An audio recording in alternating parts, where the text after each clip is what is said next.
Well, hello and welcome to the Hornby Magazine workshop, and joined today by John Gay from Clark Trains, who's the electrical design engineer, to take a closer look at the latest decorator samples of the LNER Quad-art coaches.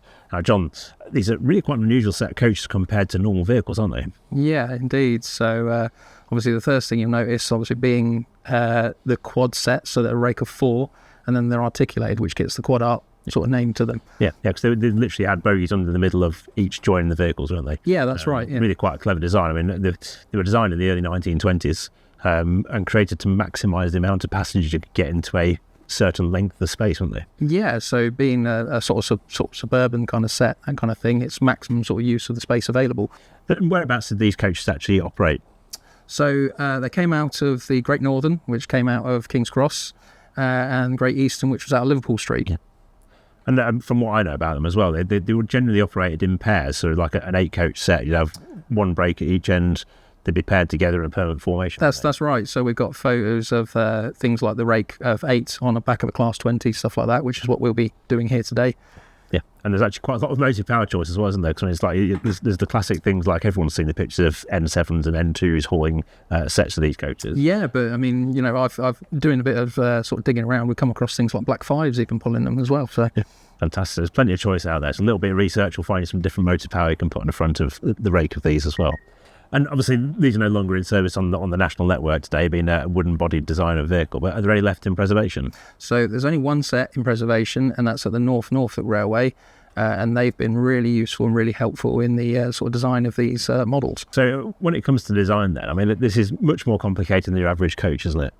There's a great big deal of design that's gone into it, a lot of work on the articulation side of it, because obviously we want them to go around radius 2 curves on our layouts. So there's a lot of spring mechanism involved in the articulation as they go around the corners, which we'll hopefully be able to show some of that in the running.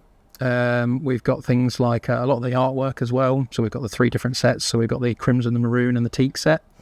So the artwork's been done by Holly, and most of the design work's been done by a lady called Nikki. Yeah, and she's designed all the CAD drawings, and then it's been produced in China, I presume, for you. Yes, yeah. So basically we've gone and looked to the actual design, lots of drawings.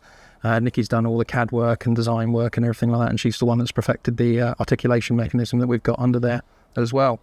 And then I've done all the internals with the lighting, basically. Yes, I was going to ask about electronics in these, because from our previous conversation, I know they've got lights in them, but how does that all work? Do they work on DCC and DC, or what do you need? They'll work both with DC and DCC. And basically it's a magnetic wand, basically. So the main thing for me was that I've designed the electronics in a way that if you turn the system off, it will stay off.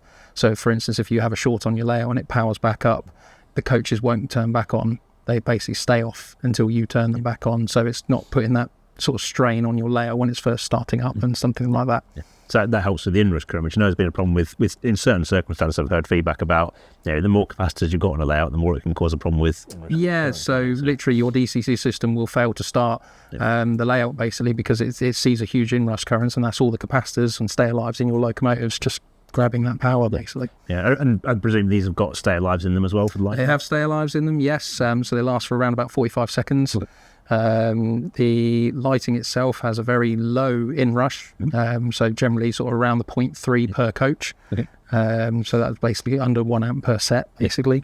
And then just to confirm as well, so if I'm buying these kind of DCC layout, do I need a decoder for them?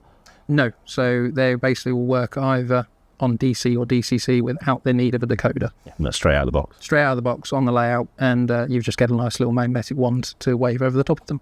Super, and that then switches the lights on or off as you need, yeah? Correct, yeah. So now we come to the most important question of the day, which is how much are they and when can I buy one for my own layout? So they're going to be $325 per set of 4 coaches, being the Quad-art rake itself, and then we're expected for first quarter of 2025. Fantastic. Well, I'm looking forward to seeing the actual fully finished models. I mean, these samples are looking fantastic already. If you are interested in the Quad-art models, you can find out more about them at keymodelworld.com or at Clark Trains Clark Railworks website. Thank you very much for watching today. I'll see you next time.